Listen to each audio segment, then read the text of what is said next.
I mentioned on my blog, you're right, that the struggle through the mystery and confusion of life is really where the fun is at. And you're asking me, how can I possibly find the joy in that? Well, where do I find the joy? And I think the first step to accomplishing that is really a very radical mind shift. And if you can achieve this mind shift, everything else is going to fall into place. Most of us are focused on the bottom line.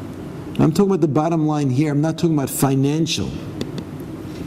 But we set a certain goal, and we measure our own success or failure based on, did we reach that goal or didn't we reach that goal?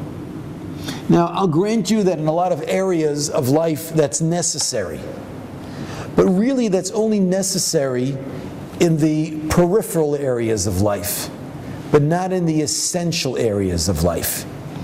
In Pirkei Avos, in Ethics of Our Fathers, it says as follows: Lo alecha hamalacha ligmar. It's not your job to finish the job, but you're not free to walk away from the job either, it concludes.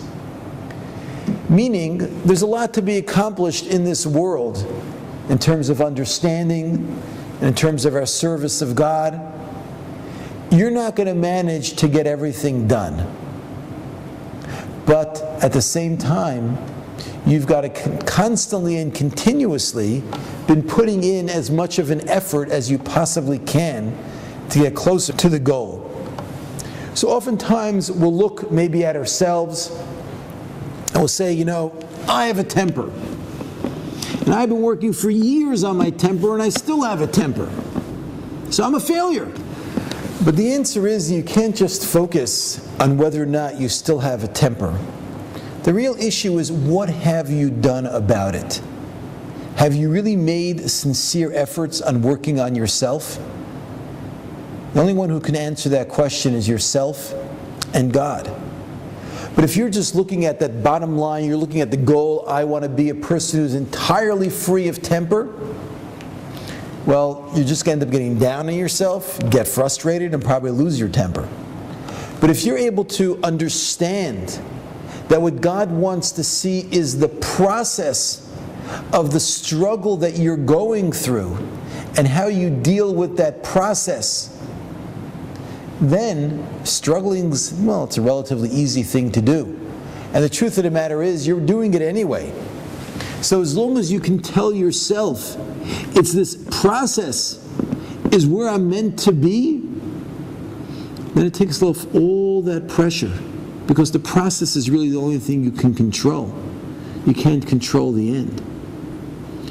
And the quote that I had on my blog from Dr. Green, what struck me as it being so interesting is because I've spoken at other times about certain parallels between quantum physics and Torah. This isn't really the time for those parallels. But the whole way he was describing almost his joy and glee, in Yiddish we would call it the geschmack he gets out of studying quantum physics, is exactly that, is wading through the seas of confusion, wading through the bewilderment, and knowing that if he continues to work on it, eventually and at some point in time, clarity will come. And the fact of the matter is, he doesn't even mean that he'll find clarity.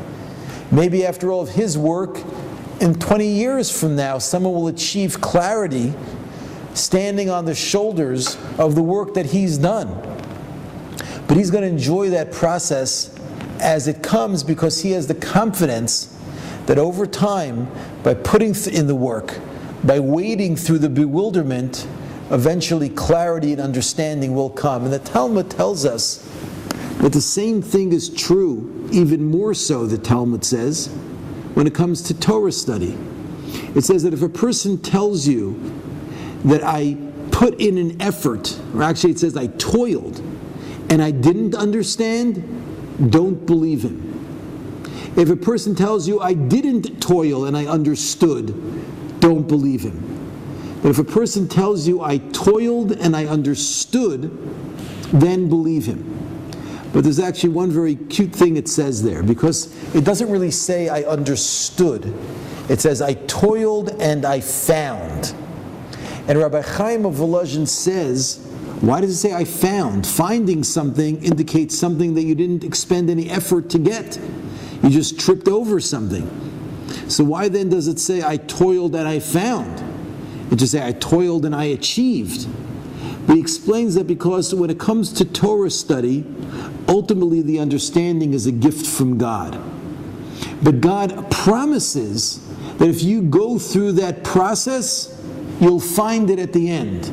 It's not a linear thing from your effort to the result. But if you go through the process, He'll make sure the answer will be found for you at the end. So those are the ideas that I can share with you to try to answer up the questions you're asking me as to how I can enjoy the process that we described on my blog and not just be focused on the bottom line end result.